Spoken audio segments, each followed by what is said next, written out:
Jeg sidder og skriver på det, der skal udkomme i Forfatterakademiets antologi, der bliver udgivet her i maj måned.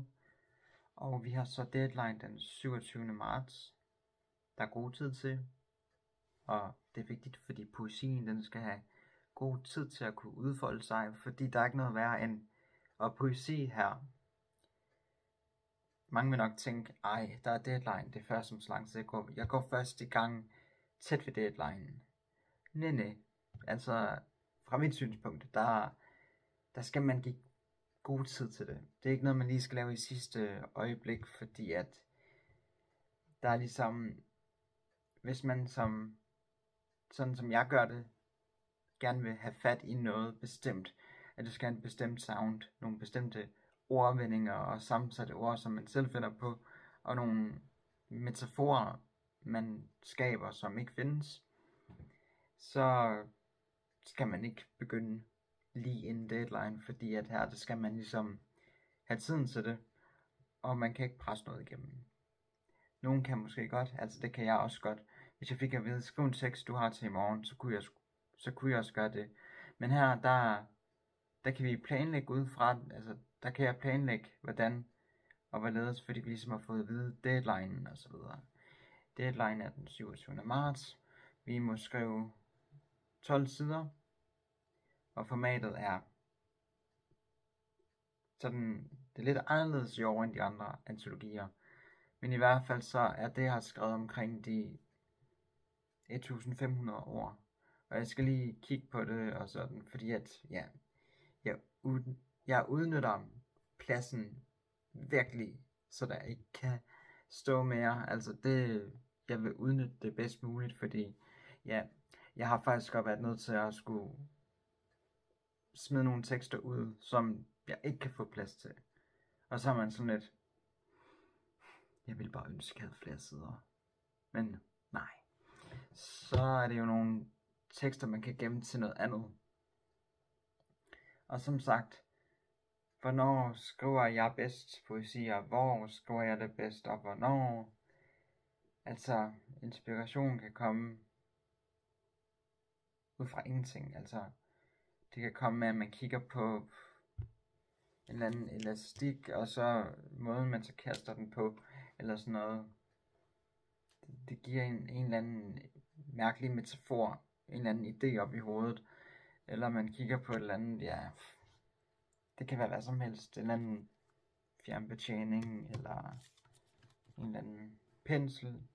Altså for mig, jeg kan blive inspireret af det hele, så jeg kan ikke sige præcis de her ting og de her ting. De inspirerer mig, men sådan generelt så kan jeg godt lide at skrive om sådan naturen og det at have drømme. Jeg gerne vil noget, der er stort. Altså jeg skriver jo om så meget, så det er nogle gange svært at sætte ord på, fordi at jeg føler ikke rigtig nogle gange, man kan sætte ord på de her ting. Ligesom, det skal ligesom, fordi det er en følelse. Så man skal sådan læse min poesi. På den måde, så synes jeg, at man får lidt det mest autentiske og tætteste svar på det. Og jeg kan jo, altså nogle gange, så når jeg er ude og gå en tur, så får jeg en idé, og så skriver jeg lige hurtigt noterne ned på min mobil. Jeg kan bedst lide at skrive i hånden, men hvis jeg ikke lige har noget at skrive med, altså en blyant, noget papir, så skriver jeg, så det er godt, man har sin mobil, så skriver jeg bare ned på noter, og så arbejder jeg så videre med det, når jeg så kommer hjem. Så man kan ikke sige, at jeg skriver bedst, når jeg sidder ved mit skrivebord. Det gør jeg også nogle gange. Og nogle gange, så er det bare, at man er ude og gå en tur, og så skriver man der. Så det er overalt. Jeg skriver overalt. Jeg skriver om alt. Og hvornår? Altså, nu er klokken 23:06. Jeg elsker at skrive om natten og om aftenen, og jeg elsker også at gå tur om natten. Og altså, det er igen, jeg skriver om alt, jeg skriver overalt, og jeg skriver hvornår som helst. Nogle gange så får jeg en god idé mega tidligt om morgenen, eller midt om natten. Så det er derfor, jeg altid har en notesbog liggende lige ved sengen, eller nogle gange så glemmer jeg det. Fordi man kan jo ikke have notesbog liggende på gulvet, for så vælter man over den. Eller, ja, hvis jeg ikke vælter over den, så vælter andre, der kommer på besøg ind på mit værelse over den, og det vil man ikke have. Så de momenter, man så glemmer det, så kan man så enten gå ud af sengen, og så skrive på notesbogen, der ligger på bordet, eller man kan håbe på, at man husker det til næste dag. Og i de fleste tilfælde, der husker jeg det også næste dag.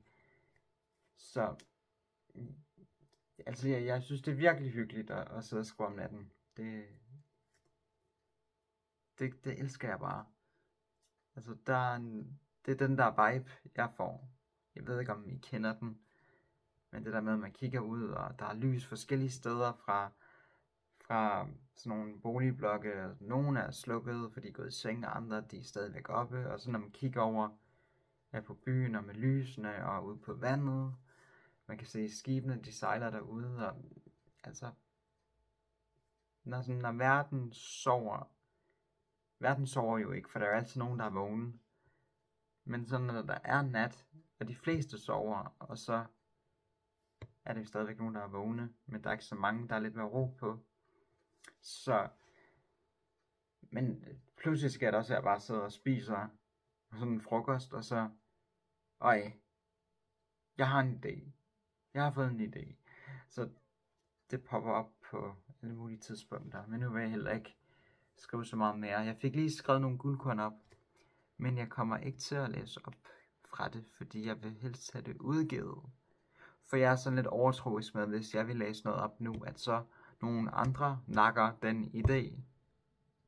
Ja, der er sådan lidt, ligesom dem der med rettigheder til sange og det. Hvis man nu laver noget mega fedt noget og smider det på YouTube, og så nogle andre nakker det, og så de ligesom, eller nogen de hører noget man laver, og så nakker de ideen, og så ligesom så får de credit for det, og det er sådan lidt en angst jeg har for det. Så derfor så vil jeg helst have, at der ligesom er et evidence. I got evidences. It's mine. It's my poetry. Så ja, men altså, det er jo heller ikke altid, at jeg, hvad skal man sige, har overskuddet. Jeg har meget sådan, fordi jeg lider af depression, så er jeg meget træthed, og nogle dage, så er jeg bare helt færdig, og så skriver jeg slet ikke. Så de dage, jeg ikke skriver, kan man så sige, at jeg så måske observerer, og så samler noget inspiration, og så de dage, hvor der så er, hvor jeg sådan har overskud, så kommer de her observationer så op, og så fanger jeg dem så, og så skriver om dem, fordi når man ikke lige skriver, så holder man jo fokus på forskellige punkter. Altså sådan, når jeg ikke skriver, så er det sådan, har man jo fokuset mere på verden-agtigt end sådan indelukket og sådan skrive. Så når man ikke skriver, så skriver man måske alligevel, for man får jo inspiration. Så ja, jeg tager lidt en dag ad gangen, fordi i morgen kan jeg have det måske ikke så godt. Og så ja, så derfor så tager jeg en dag ad gangen, og det synes jeg personligt, det virker godt for mig. Men tak fordi du så med, og så ses vi i en anden video til noget mere poesi. Hej.